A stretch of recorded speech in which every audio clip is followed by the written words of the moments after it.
Faly manatitra ny araba toboko lahy sy toboko vavy tonga soa tanatin'izao fotoana antsika izao ny fampalambo-vaovao faharoa fahitalavitry MATV manasanao anaraka izany ao anatiny ity vaovao ity moa dia songadina hatrany tontolo ara-politika ao anatiny fanomanana ny fifidianana ny fitarainana izay voarayan'ny CES ihany koa tamin'ity andro farany fandraisana ny fitarainana avy amin'ny mpanao politika na avy amin'ny olon-tsotra ihany koa eo ihany koa ny lafin'ny tontolo iainana izay isongadina ao anatin'ity fampalalam-baovao ity manasanao arany tonga dia iroso ao anatin'ny ara-politika izay raha isika maro ireo mpifidy izay tsy tafiditra moa tao anatin'ny lisam-pifidianana raha ny tamin'ny fiodinana voalohany teo no jerena misy indrindra raha moa ny fangatahany avy ao anatin'ny Ankolafy Ravalomanana manoloana indrindra an'izay lisam-pifidianana izay arahantsika ny andinindininy.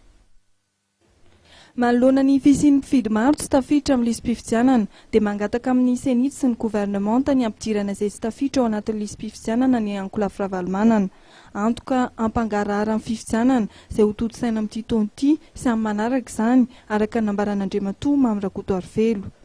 Ny fivoaran'ny fahatongavan'ny vokatra moa zany dia izay efa manambara fa raha ohatra ny vokatra izay avoakan'ny senitra dia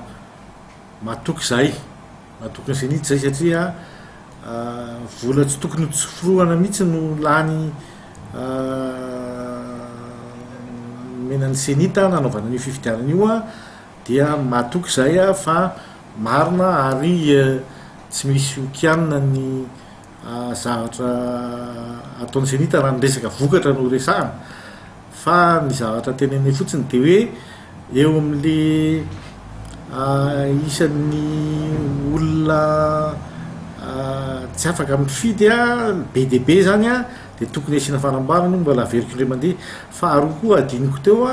ny lasa fa maro dia maro ny vote blanc et nul dikan'izay tsy ampy ny fanabeazana ny vahoaka malagasy tamin'ny fampiasana ny bulletin unique